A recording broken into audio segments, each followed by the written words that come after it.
I'd like to remind you that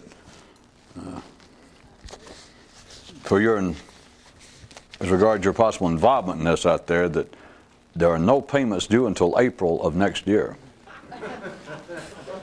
And even then they're not. And now the news. What's it all about, Lucretia? It's actually pretty straightforward. While everyone else worries about their looks, their health, and finances, a real man is concerned only with his mind and consciousness. And to himself, after hearing this, one guy said, "Wait a minute," and replied, "Wait a minute, hell." The fuel of civilization is man's lack of consensus. The hunger for another level of consciousness is like wanting to get in the driver's seat of the vehicle you discover yourself riding in. But the truth is that it is not necessary to do so, and you've never been over there before, and no one else is. Plus, it's real hard to do. Really.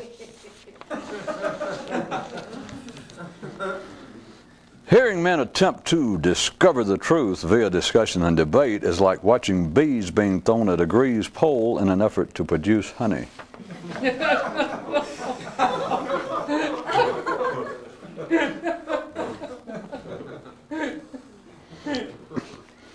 At simple levels, men are heroic by their actions. At the more complex, well, right now there is no similar intellectual level.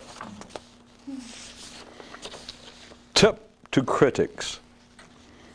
What a painter paints, a sculptor sculpts, and a composer writes doesn't come from anything in his life. It doesn't, as a matter of fact, come from anywhere. How to operationally and properly respond to inquiries from the collective, if indeed it is ever proper.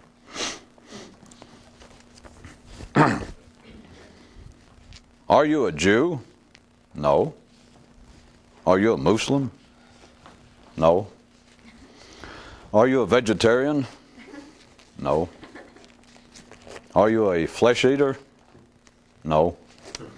Are you moral? No. Are you immoral? No.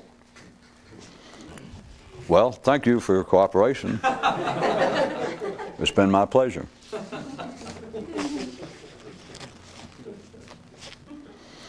How to be stupid and not know nothing. All you have to do is either think like everyone else does or argue with the way they do. Talk. Talk can cover and smother multitudinous forms of ignorance, criminality, and culpability, but mainly ignorance. Talk. You just got to love it. Or else how can you explain your part therein? And P.S. Only the awakened see that talk also camouflages talk. The body, a carousel that can periodically pause. The mind, one that cannot. Famous sheep read their reviews to try and figure out what they did that made them famous so they can continue it.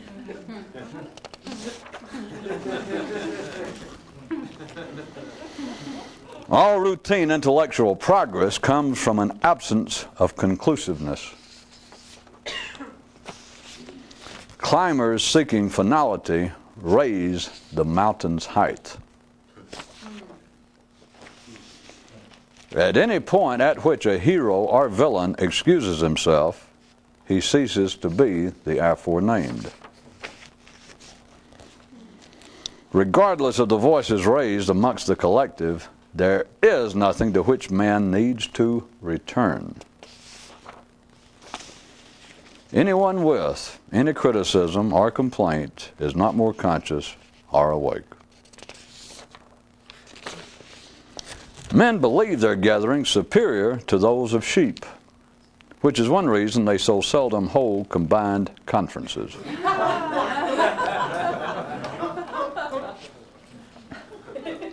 Corollary: if you think yourself superior, then you believe that you are. No. Or something like that. As evidence and useful info, personal anecdotes make farts smell downright aromatic.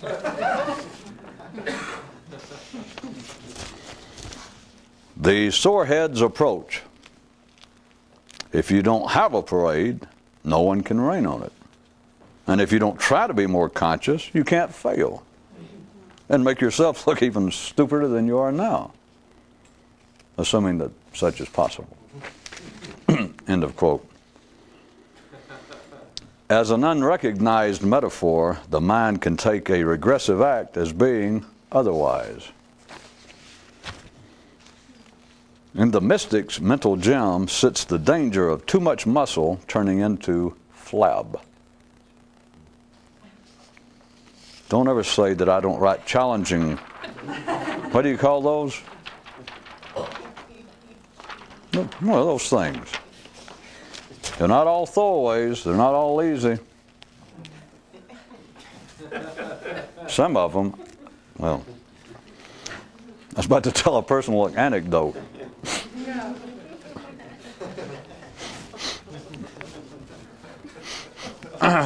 Man's position in the symphony. Cows moo, sheep blat, donkeys bray, and men fire pistols in the air and sing national anthems.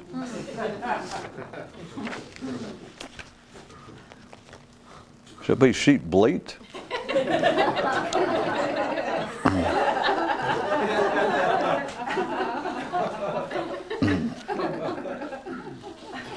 Public speaker's tip. Whenever you reach the point of absolutely not knowing what you're talking about, ask for questions from the audience. Your mind already knows to do this to you. Henry handicaps. Is it better to be deaf or dumb? Huh? I rest my case.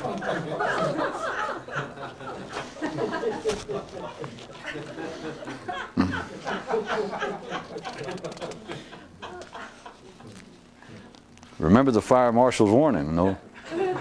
Laughing at more than 200 people. Self-help instructions. Encouragement from those who need it most.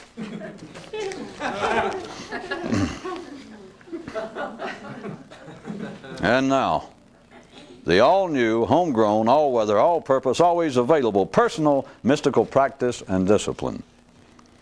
Never dwell where others do intellectually. One of the ordinary mind's most titillating and captious dreams is of action without remorse or incriminations. Some farm news. If you still believe that anyone else has anything to say that is of any use of value, then get ready to be milked again.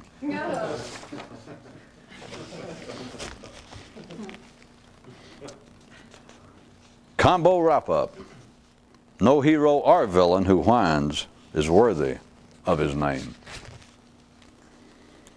Anyone with a minimally operational intellect can readily come up with a local example that is an apparent exception to the reality of the universal.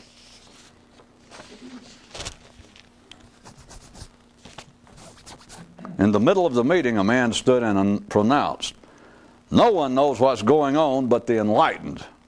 And all they actually know is that they don't know." And he was immediately the recipient of approximately 18 shiny new bullets. Do you realize that the effort to awaken is the only human activity bereft of any destructive aspects? Well, hey, no wonder it's so darn popular. The greater consciousness is like a cloud high in a mountain range that moves little, or else does so in concert with the movement of the mountains.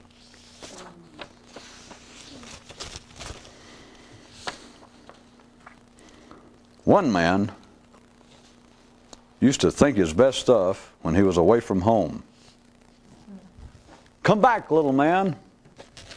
Try and catch me.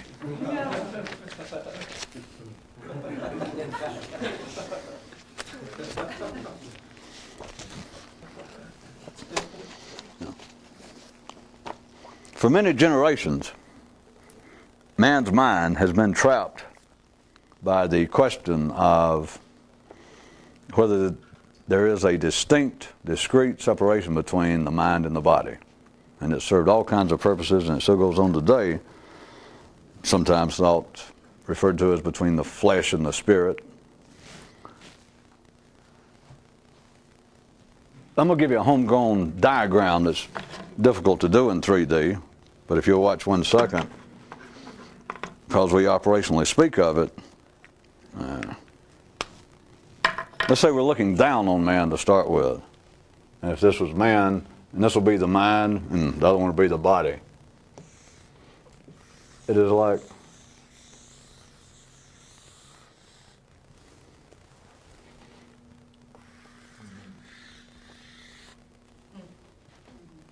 you follow? That's just not making this anything even scientific from my viewpoint, but that is the way it works.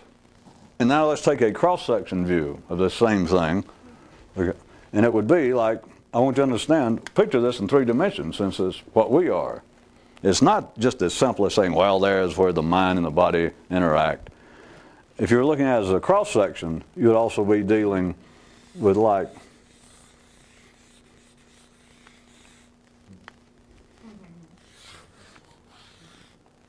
do you follow the picturization?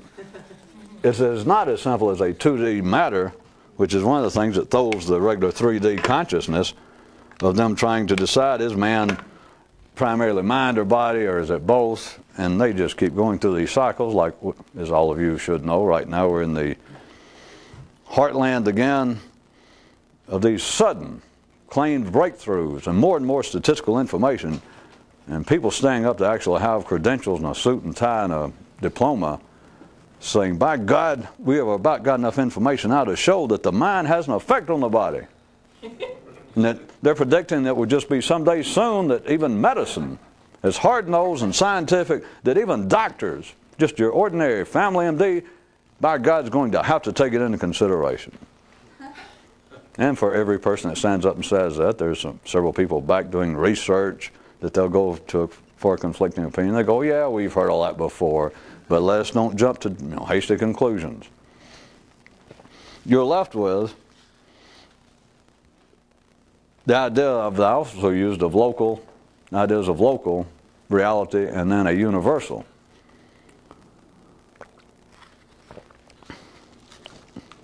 By the way, like me doing more, does that show up at all on camera? Does everybody get the idea? Even when I draw the thing about the nervous system and draw a level of consciousness and say for the purpose of a discussion from here down is like the body is just the physical aspect of man, and I always throw in the damn caveat that, it's not really that simple. In a sense, it's simple once you see it, because there's no discussion. It's only discussions and debates which are the manifestation of people who don't know nothing. Be they suit and tie and dressed up and diploma or not.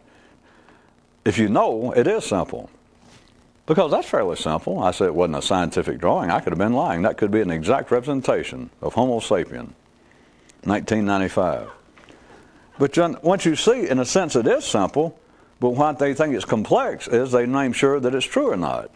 And that, of course, makes everything complex, and that, of course, in a sense, is what I was describing as the fuel of civilization, is the lack of consensus. That's what keeps things going with ordinary people's minds, not just civilization. I use that as a collective of man's intellectual being. That's the way they keep going, is by not ever stumbling, not ever coming to a consensus, not ever discovering the truth. Well, there it is. I mean, it's free. I just drew it and put it out there. Any doctor, psychiatrist can look at it and go, oh my God, I should have known it.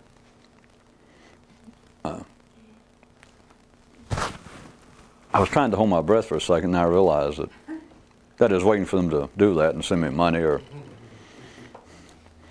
the Nobel Peace Hatchet, but you understand, nobody wants to see it. Back to what I was going to say, even with this, with the whole question, men can find local examples wherein it seems to be a discrete, that it does not seem. See, this is, even though I drew lines between the two, it is a continual overlap, it is a merging, it is a continual interaction to the point that the ordinary mind cannot see the distinction. They cannot see a discrete line between the two, which is why they keep wanting to debate, is there one? You understand? If they keep debating, that, wait a minute, is there an absolute division between the mind and the body? And some of you may have been falling under my bad influence for so long that you're no longer even thinking that way, but just snap out of it. Come back to ordinary neighborhood reality and know that right now, leading thinkers, scientists, researchers are still debating after all these years, is the mind actually connected to the body? And they're standing there and they're interviewing, their books being written of saying and just swearing. They normally show up, even statisticians, primarily with anecdotal evidence of saying, wait a minute, my uncle was dying of Gruber's syndrome, and we bought him the death mask of Curly, and we hung it up on his wall, and we'd play a lot of old Woody Allen records back when he was a stand-up comic. And my uncle, there was in terminal condition, several times, came so darn close to smiling that he lived about 2 years longer than anybody expected he would. And so then the person goes, that just tells me that it's just almost, well, we don't have the evidence, but I'm saying we should do more research because it tells me that the mind may have an effect on the, well, hell, the immune system or God knows what. We should look into it. You understand? As long as they are debating it, which is all of life anyway, I'm just taking one example, the one that primarily should be of interest to you, as long as they debate whether this or that is true, whatever the subject, but as long as they say, wait a minute, it's either this or that, or is it true or not, life is safe. You are still blinded. You'll never come to a consensus. Or, as they like to put it, they will never fall in the ditch where the truth is hiding. They will never discover it. It is beyond it, because as long as there seems to be that the question is framed, that the mind is still operating on binary energy, as long as it's framed on the basis of, well, is the mind connected to the body or what? That's all we want to know, damn it. Why can't we figure it out? It either is or it isn't. And everybody concerned that shows answers. They go, well, yeah, you're right. We just don't know yet. But as long as the question, as long as the problem, as long as the research, as long as the investigation is couched in those terms, is carried forward on that basis, they will never find the answer. I was afraid that'd be too slippery. But it's not really. Do you hear, as long as the mind, we're not talking about just people out here of medical researchers and psychiatrists, it's your own mind also. As long as it's on the basis such as, which is the attempt of one of the papers tonight, one of the news items about how to deal with inquiries from the collective, which you can look at as being the collective of you. The little one where I played both parts, the guy asked a guy this whole string of questions. Are you this? No. Are you that? And he asked him just the opposite. Are you a vegetarian? No. Are you a flesh eater? No. Are you moral? No. Are you immoral? No. And he said, well, thank you so much. And he said, it's my pleasure, which the last part, of course, was a joke because people can't ever do that. But the thing is, if you're moving the intellectual inquiry of your life, whether it be in the matter of the possible nexus or lack thereof between the mind and the body on the basis of, well, is there or isn't there? Then the answer to that is never forthcoming. That's the answer right there. I'm giving that away free. You notice, big deal. Knows how famous I am, how much money they're sending me, and how many grants I get for my trouble. As long as the question is, well, is it this or that? I can tell you the answer right now. I can tell you the future. I can predict it. Money back guarantee. No doubt about it. They'll never get the answer. Because that is the answer. Or looked at another way, that is the guarantee of no answer forthcoming. It is assured, no answering. But, back to what I was saying, and one of the ways that life, the ordinary minds deal with it, is by picking out, at any particular time, an anecdotal example, evidence, which is also, in a sense, what I mean synonymously with picking out a local example, which will always appear to be, or can always appear to be, an exception to the universal. Such as, if someone who understood what life was and made some blanket statement, or for those of you that, speaking theoretically, of course, rhetorically, people could fill in God instead of life, which people who are still tied with that could give them a minor thrill. That if somebody who understood what life was made a blanket statement, any mind on this planet, any sane, ordinary person's mind can readily, immediately come up with a local exception, with a local example that is an exception. That if God himself, if Jehovah, if Allah showed up and says, listen, you people have, the way you have acted in the last, whatever it was, 10 million years, 8,000 years, you people have, you are a grave disappointment to me. I'm just trying to, I can think up several. Well, you can think about. Just he makes a universal statement. We're talking about the guy who created the universal. He makes a blanket statement. Any human mind can immediately come up with an exception like, wait a minute, what are you going to say about Mother Teresa? Just, you could do that to life itself. Also part of that one, if you recall, was pointing out, well, I'm writing a knowing, is why this sort of thing is so darn popular. If you present to ordinary people, if ordinary people discussing the matter of is the mind and body actually connected in some useful or some real way, some real physical, real way. Let's say that somebody showed up and just told them, and you can do it in a sentence. I'm being charitable because you normally think of a sentence as being several words.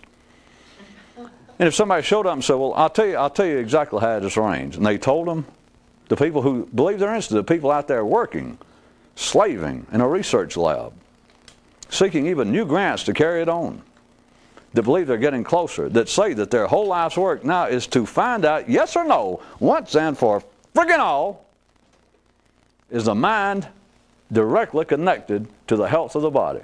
That's all we're working on, night and day, so to speak, they say. So a guy shows up and says, all right, I'm going to answer it for you. And he tells them. Those same people, the experts, they would go, oh, wait a minute, how do you explain so-and-so? Everyone can do that. That is part of being sane. That is part of being unenlightened. That is part of being stupid and not knowing nothing. It's part of being ordinary. That you can always find a local example, and it's really neat if you can bring it close enough to be a personal anecdote. But you can take a local example, and you understand by local example, it doesn't matter what a local example is, whatever your 2D mind can see. He goes, well, wait a minute. And they can do it just like that. They didn't have to say, wait a minute. And they can find a local example, something that they can immediately point to, that apparently belies the universal statement that was given, that seems to be an exception to any presentation of someone saying, here's the way things are. And quite otherwise, apparently, sane, interested, curious, intellectual people, if you take them and say, let me tell you something about what you're interested in. You went to any group, psychiatrist, neurologist, sociologist, and you said, all this stuff you're talking about, let me tell you something, and you gave them a statement that had to do with the universalness of what they thought they were interested in. And they're decent, sober people there at the conference, and go, yes. And they would all go, And each and every one of them, well, they only got two possibilities. You'd either shake them into going to live with Buddha, even in their seats, which the chances for that, I'll let you estimate yourself. It would either do that, or they would all go, Point of order. Wait. Listen to this. And they'd immediately point out, And it would be an apparent exception. It would apparently let enough air. Well, all you need is an exception if you're going to present something that you say, here is a universal statement of reality, or here's a universal truth. Then if you let any of the air out, you've let all the air out. And any human mind can go, and even appear to ponder it deeply. Hey. Yeah, but how about so-and-so? There is no shortage. It is always, yeah, but how about so-and-so? It will always seem to belie it. It will always seem to make an exception of it.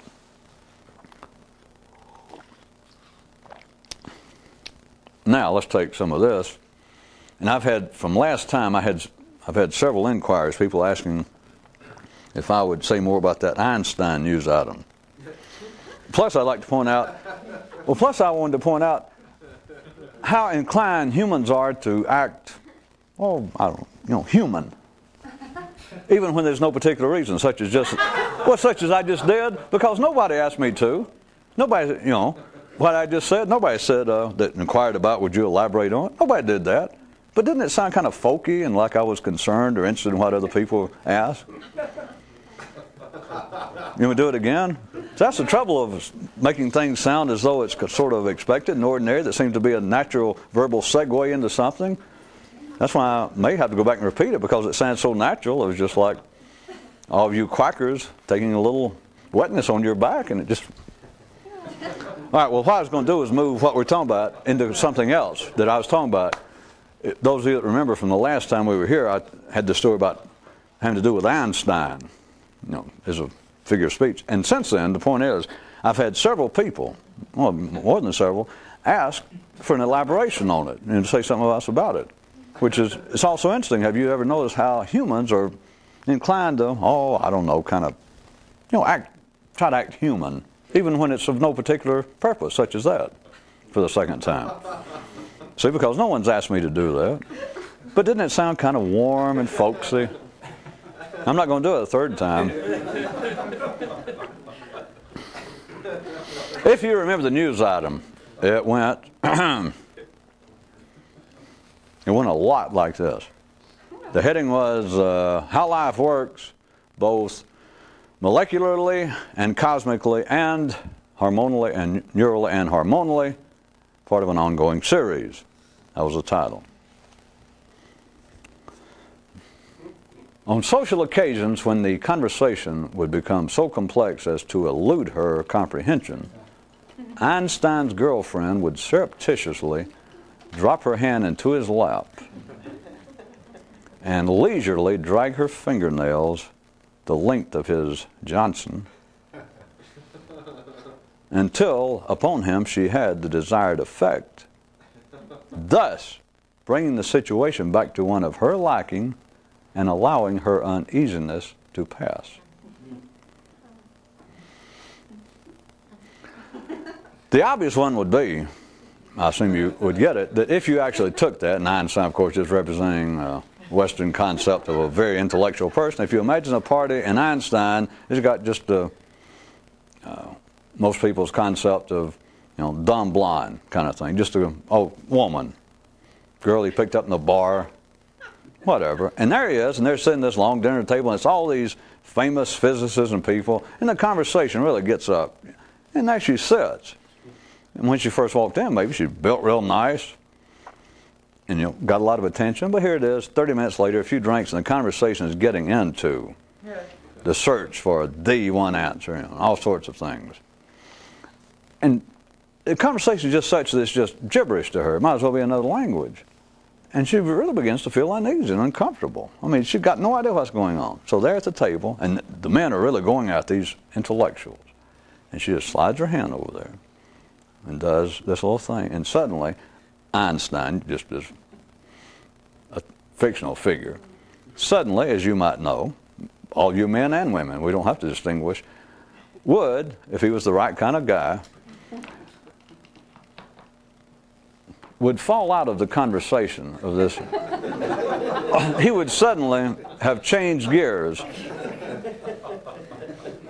She knows how to do that thing right up and down the inside of his leg at that certain part. Suddenly Einstein, in the middle of them discussing how some of the later ideas of trying to divide up quarks into, this, suddenly he is just almost speechless, and she understands. She can do it by feel. She doesn't have to look. She knows, and then she immediately expects that sure enough, he drops out of the conversation, or suddenly his tongue kind of goes right in the middle of. And you catch the rest of the story. The rest of it said, and after she had achieved the desired effect on him, she thus rendered the situation back to her liking.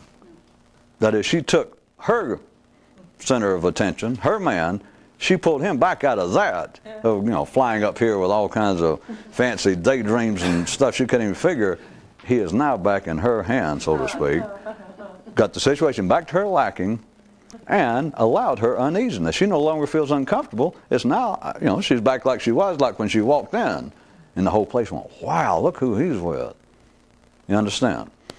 That's the childish version. It's true enough, which is why I write these kind of things. But that tells you nothing. Everybody knows that. Well, I know most of you men don't, but all you women knew that. I mean, men know it happens to them, but they never thought about, well, I guess she just finds me irresistible like I do sometimes. Yeah, right. Right. Yeah.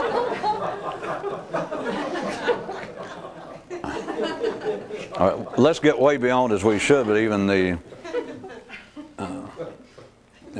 there's no real useful sexual humor in that. That's not the point. It is simply reality. But you do understand that is a fair detailing throughout history. It just is of man. But remember, the heading was how life works in both molecular and cosmic matters and ways hormonal and neural. All right, now go from that. It's just an absolute fact. If you had two sane people, an Einstein and a sane girl, and all of you should know by now the modifiers I had to use to sell like a dumb blind, that's got nothing to do with it.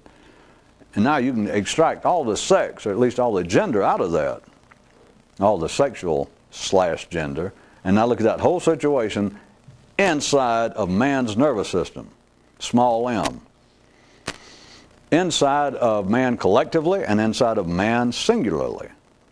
Because what you have constantly going on, and it's not good or bad, notice the news item, there's no inflection, as you would surely not expect one anyway, but there's no inflection of any sort of moral point to the story or any judgment.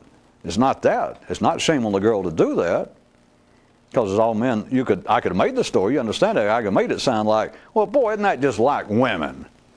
Or especially, isn't that just like women of less than reasonable education and sophistication? That there she is, and everything's over her head, and she begins to feel like, I am just like a piece of snot at a nice party, and like the only way I can get back, well, at least I'll stop him from doing this and go over there and start that, and suddenly Einstein begins to, he can't remember what he was talking about. Now you can make it sound like that.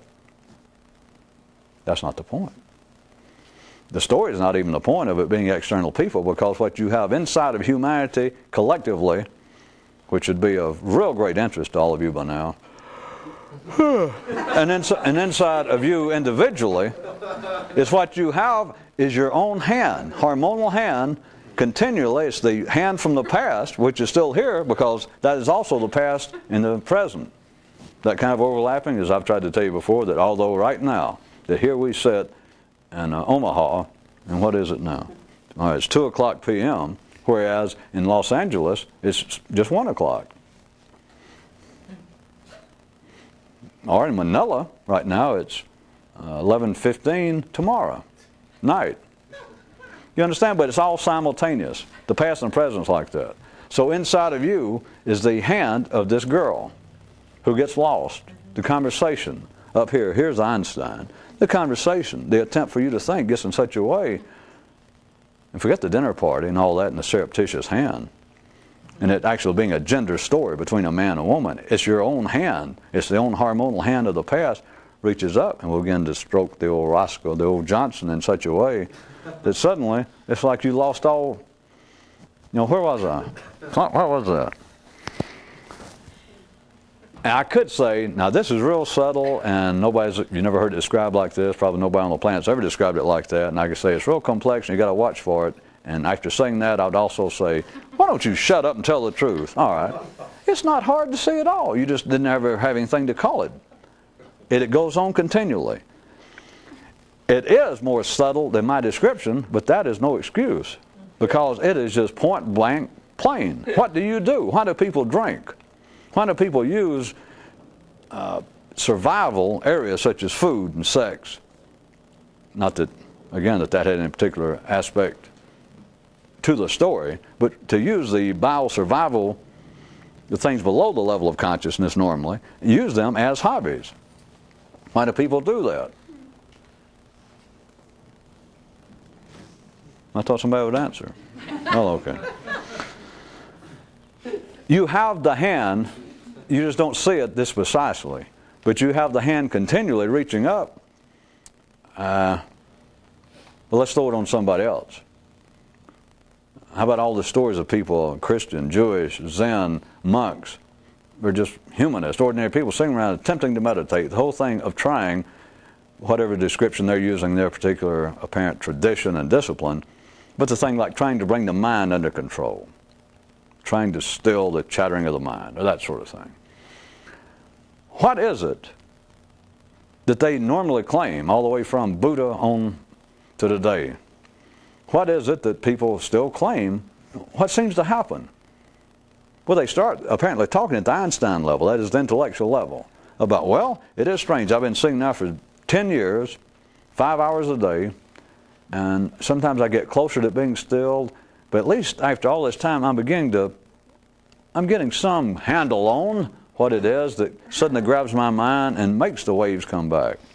And it only took 10 years? Ooh, can I shake your hand?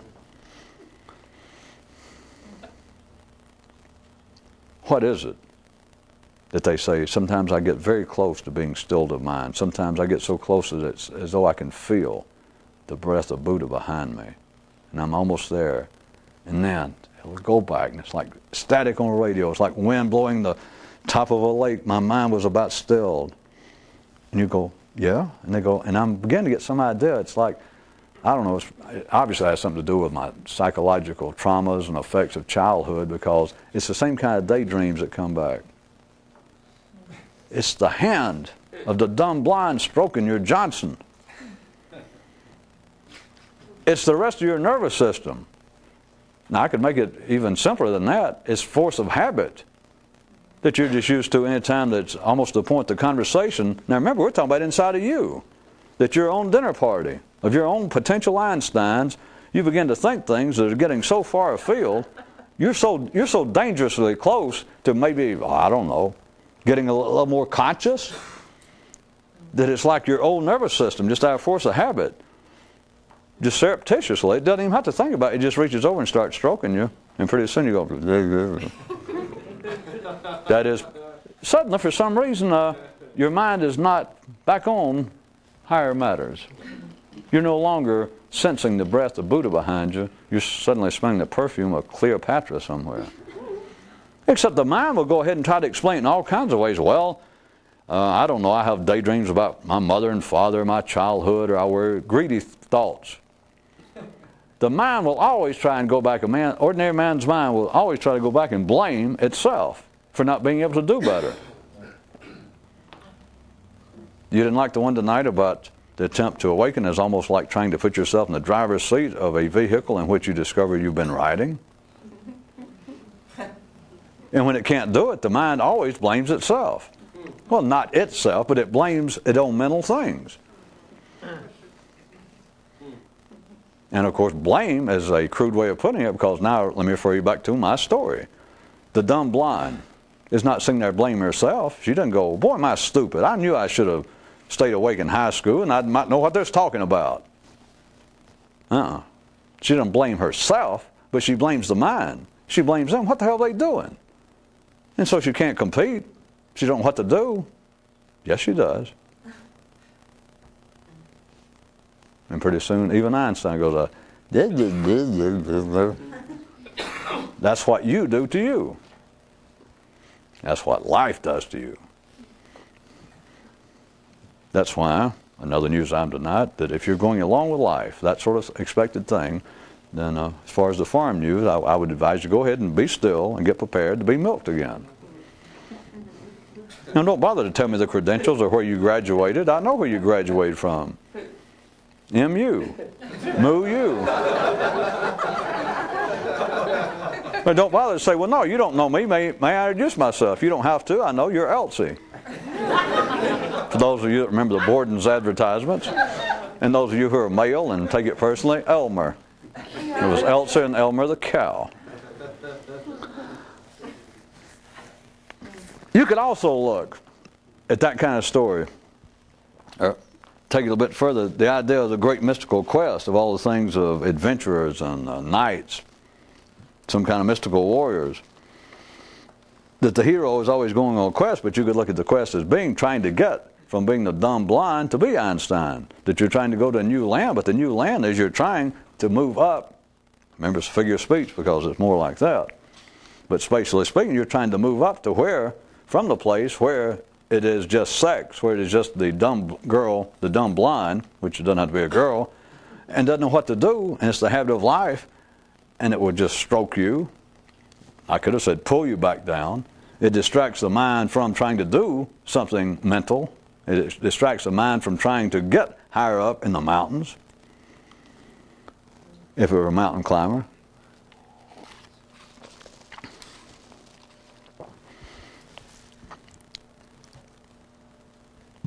Well, everyone should have some conception. All the idea of a journey in the progress of man, collectively speaking, is, to a would-be mystic, is a waste of time. Well, it's just entertainment. It's like reading history. Because the great adventure, humanity is on it. But what the hell does that mean to you? To quote that other great writer, me, from a few nights ago, was a guy who's looked upon life and says, did he say what so, or is that the people that's up in the tower? He looks upon life and he says, spring follows winter, day follows night. Humus fertilizes new plant life. But what the hell has that got to do with me? I'm not going to live that long. I'm going to have to go ahead and point out to you, life, collectively, man has had about 8,000 years for this journey, collectively.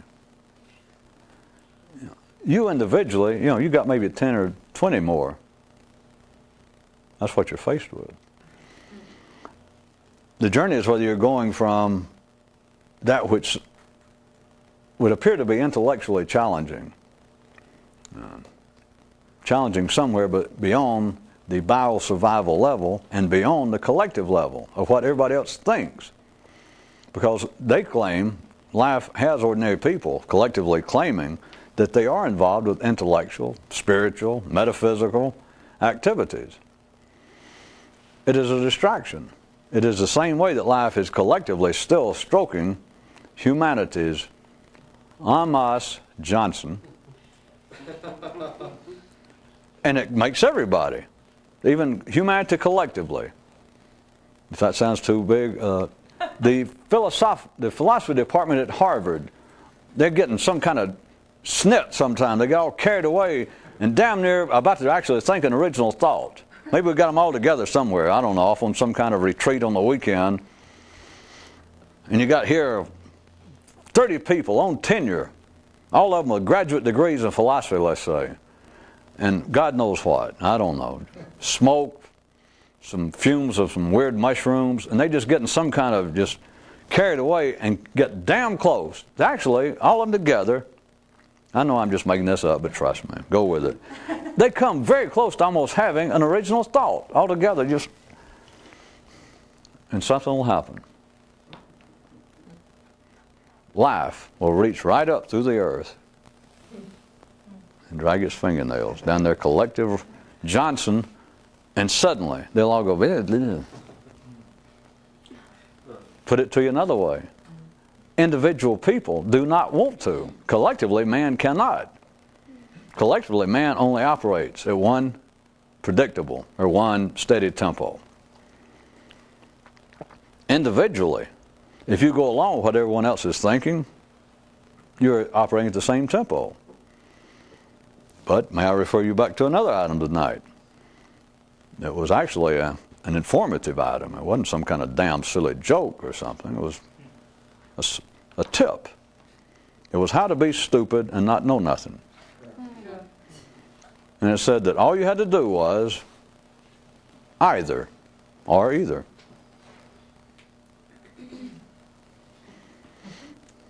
Think like everyone else or argue with the way they do.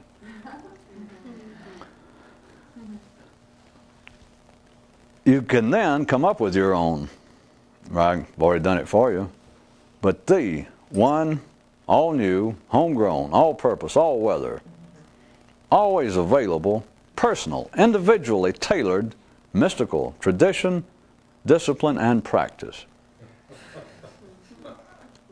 To wit,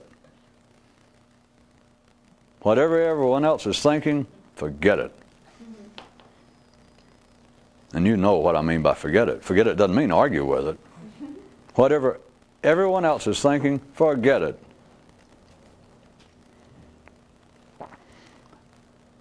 The reason that you have humanity collectively, after 8,000 years, collectively, not that it's their job, but for those of you who can hear it, that collectively, after 8,000 years, they cannot do what one guy could do 7,987 years ago. The first guy, let's say, woke up and awakened his consciousness, his neural system to a higher level. Some guy did it, if we assume that Ken and Barbie were created 8,000 years ago to the day. Within 30 or 40 years after that, there's a guy somewhere that went off on a mystical quest and went, woo, was enlightened, as Buddha would later come to call it, probably to his regret now. But well, notice all these guys that come up with some little pithy one-line thing about what it is, they cut out shortly after that. They realize what they have wrought.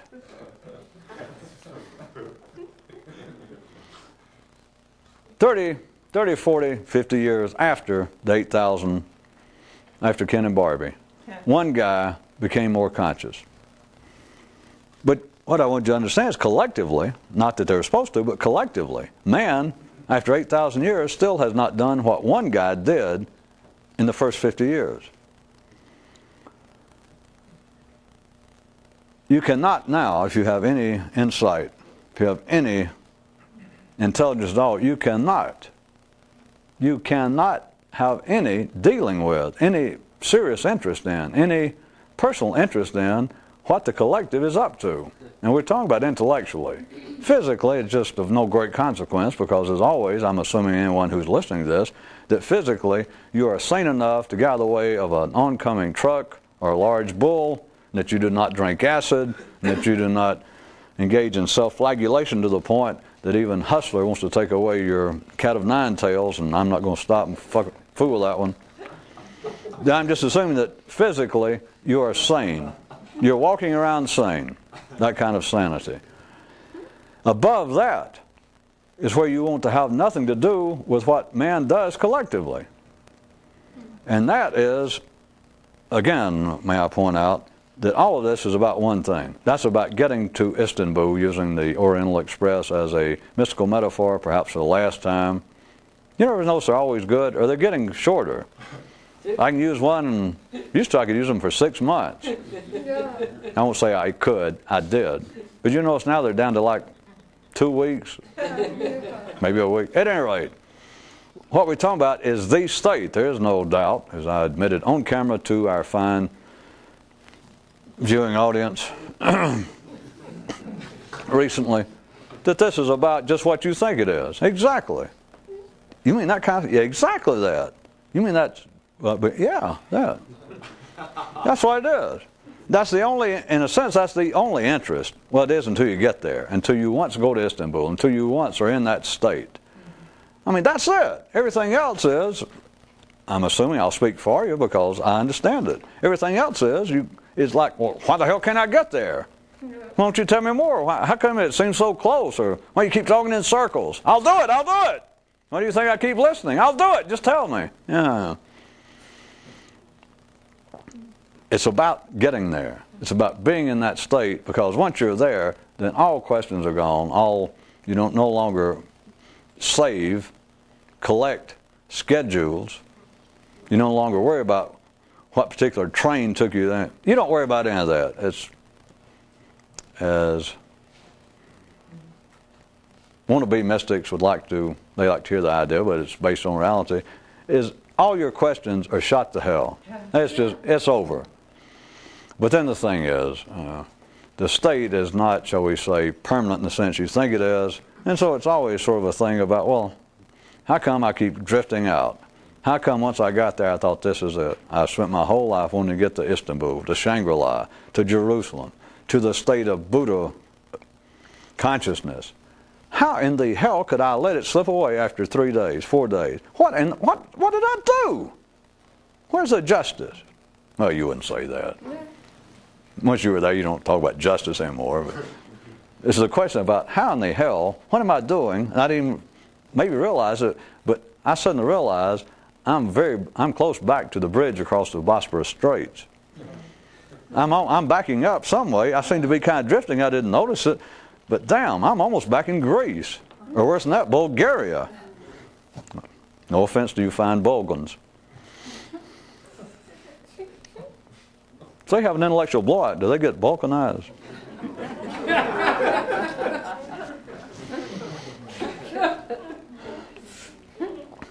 Everything else that we're talking about, the point where I was again, I already mentioned earlier, several nights ago, but everything else that we're sitting here talking about is not being in Istanbul, is being in the state, because if you're in the state, there's nothing to say. If you went right now, you'd be hard-pressed to be here. I guess you could show up, but I'd tell you probably take a night off.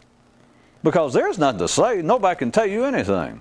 Because you don't have any question anymore. You suddenly turn around, and it's one of the, or as I put, the two O's, or A's, of suddenly being more conscious. That is, you see what's going on. The second, kind of the little I is, well, now I understood why you never could say anything about it. At that time, nobody can tell you anything because there's nothing that you like knowing. There's simply nothing. So everything that anybody talks about, not just our conversations and me taping this, but anything that's ever said or written, even by Buddha, anybody, is somewhere this side of Istanbul. It's that you have drifted back out of town. It just happens. It is the way life is arranged. So everything you're talking about having to do with mysticism, with being more awake, being more conscious, being enlightened, all of that is not the state. If you're in the state, then it's a whole different situation talking about after that, and then you understand all this, because there's nothing to say about that. That's why everybody says that knows anything about it. They say, well, there's nothing to say about it.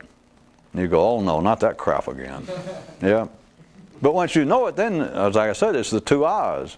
The big I, that you suddenly look around and you understand everything. You understand what life's about. And then the second little I is, well, now I see why you couldn't say anything. But after you drift, you suddenly find yourself back dangerously close to Bulgaria, drifting back out of the state. Is then the conversation. Anything you hear takes on a slightly different patina to it, a different impact. It has a different energy that you can use. Then you understand that or you should be able to hear me, that then I can point out people, their one interest then, as I said, is how can I get back?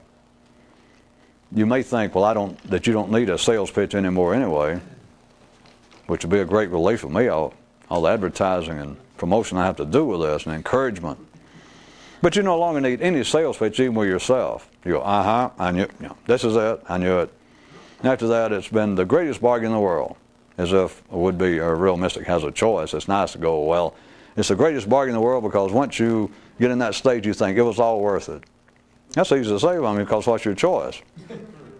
At any rate. See, that's a little mystical joke, I think. your only interest is how to get back. And then even once you've been in Istanbul, let's say several times, it's not even as clear-cut as how to get back. Because every time you go there and you drift out, it's like the drifting out is the falling back down into the dumb, blind, back into the old past. It's that the drifting becomes more like this, is less distinct. That the idea is about, well, you're either enlightened or not, or you are, as some of the mystical traditions, you're either awake or you're in a state, consciously speaking, of sleep compared to what you could be. That you're either awake or asleep. You're either enlightened or you're not. That even Buddha went, ah!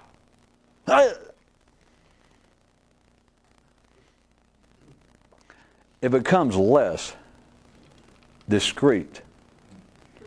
And so it's not just a matter of how do I get back into it. It becomes, if I may put words on it for you, it becomes sort of like, well, how can I not be so far away? How can I not be so crude? How can I be not so much of my own dumb blind that doesn't know what's going on and feels uncomfortable in life? How can I not be so much of a damn dumbass critic, aggressive, always talking to life in my own head? And so you think there's got to be some method. There's got to be things that Buddha used, just to use, or Jesus, or Muhammad, or Abraham. That if by now you figured out yourself that, you know, Buddha didn't stay in the Buddha consciousness, he drifted in and out. And you think, well, anybody though that it was that good, that had gone that far with it, they had to have some kind of method. They didn't just, every time they kind of drifted out, go, well, here I am again. Not after you spent a lifetime and got that awake. It's not, well, suddenly I'm back to being Elmer Flood, or, you know. They had to have some kind of method. The method is, I was trying to give you the homegrown, all-purpose, all-weather, always available. It's what those, the ordinary mind, is just look around and whatever is the mental condition, whatever mentally is going on around you, no matter whatever's going on, forget it. That is the method. That is the individual method, and it almost makes no sense, which would serve would-be mystics right, because they can go, oh God, you know, that's crazy. That makes Zen koan sound reasonable. Whatever's going on, just forget it. That is the, I hate to even say it because now somebody thinks, wait, that is a real discipline. That's a method. Yeah. Whatever is going on with the collective, wherever they think they're going, and there's no, you don't have to judge it once you see it yourself. You don't have to go, wait a minute, let me select. Now, some of what life's doing is good. I mean, we got some psychologists now that's getting close. People even tell me, I read a book on psychology and it sounds a lot like the stuff you're talking about. Well, crap, I can find Greek plays 5,000 years ago that I could be taking that same thing, or you could read it not what it is, and you go, you wrote that. It doesn't matter. You can't select what's going on. Whatever's going on collectively with humanity, forget it. Thank you. What'd you say? Well, Lynn, have we got a second? People seem to like it. The conversation. Henry Handicap. Is it better to be deaf or to be dumb? Huh? And for a final time, I rest your case.